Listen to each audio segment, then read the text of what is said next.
विद्यार्थी मित्रांनो, टीईटीच्या प्रश्नपत्रिकेचा जर का तुम्ही नीट अभ्यास केला मागच्या, तर आपल्याला असं दिसतं की बऱ्याच प्रश्नपत्रिका, विशेष करून गणिताच्या प्रश्नपत्रिकेचा जो पॅटर्न आहे तो 80 ते 90% सारखाच येतो. या ठिकाणी गणिताचा पॅटर्न महत्त्वाचा आहे. त्यातला एक एक घटकानुसार आपण प्रश्न बघणार आहोत. आजचा प्रश्न बघणार आहोत स्थानिक किमतीवर. बघा, या ठिकाणी प्रश्न दिलेला आहे 86.285 या संख्येतील उजवीकडील 8ची स्थानिक किंमत डावीकडील 8च्या स्थानिक किमतीच्या किती पट आहे, असा प्रश्न येतो. आता हा प्रश्न सॉल्व्ह करताना आपण काय करणार, उजवीकडचा 8 बघा 86.285 असा ही संख्या आपण लिहिलेली आहे.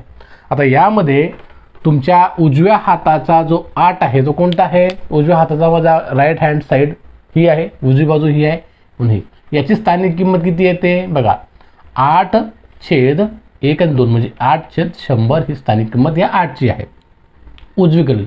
आणि डावीकडील जो 8 आहे, हा डावीकडील 8 याची स्थानिक किंमत जर आपण पाहिली तर याची किंमत आहे 80.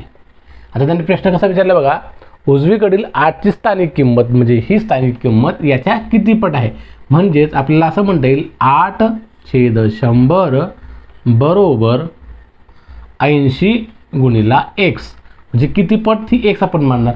मग या ठिकाणी बघा, आता काय करणार, हा 80 या ठिकाणी गुणिले जाताना भागीला होईल 8/100 गुणिला 1/80 बरोबर x.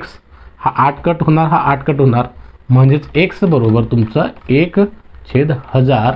याचा अर्थ 10⁻³ हे उत्तर या ठिकाणी असणार आहे. पण आपण या ठिकाणी कमीत कमी 1 ते 2 मिनिटापेक्षा जास्त वेळ आपल्याला या ठिकाणी लागला. आणि हे समीकरण बऱ्याच विद्यार्थ्यांना परीक्षेच्या दबावामुळे मांडता येत नाही. यावर आपण एक शॉर्टकट ट्रिक बघूया. ती अशी आहे बघा, या ठिकाणी अंक तर सारखाच आहे 8. मग आपण उजवीकडचा 8 म्हणजे उजवीकडच्या 8ला मार्क करणार आणि डावीकडचा 8 म्हणजे हा डावीकडचा 8ला मार्क करणार. आता हा उजवीकडचा 8 आहे आणि हा डावीकडचा 8 आहे. तर लक्षात घ्या, जेव्हा अशा टाईपचे प्रश्न असतात तेव्हा तुम्ही 10 लिहून घ्यायचं आहे सुरुवातीला. नंतर उजवीकडून तुम्ही डावीकडे येत असाल तर वजा चिन्ह द्यायचं आहे आणि डावीकडून जर का तुम्ही उजवीकडे असाल तर अधिक चिन्ह द्यायचं आहे. मग आता आपण या बाजूने येतो आहे बघा, किती घर आहेत 8पासून या 8पर्यंत, 1, 2 आणि 3 घर द्यायचे, म्हणून -3 या ठिकाणी उत्तर 10⁻³ तुम्ही या ठिकाणी देऊ शकतात. अशा पद्धतीने आपलं उत्तर असणार आहे 10⁻³. आणि जर का हाच प्रश्न आपल्याला उलटा विचारला असता, या ठिकाणी समजा या ठिकाणी डावी बाजू विचारली असती, डावीकडून या ठिकाणी उजवी केली असती उजवीकडे, तर आपलं उत्तर काय राहिलं असतं बघा. हाच प्रश्न जर का फिरवला असता आणि विचारलं असतं की बाबा ही डावाकडचा जो अंक आहे डावी बाजूचा 8 आणि हा उजवी बाजूचा 8 यांच्या स्थानिक किमतीची पट विचारली, तर आपण काय करणार, इकडनं जो आहे ना, मग बघा 1, 2, 3 घर जाताना इकडे अधिक होता, म्हणून 10⁻³ उत्तर तुमचं राहिलं.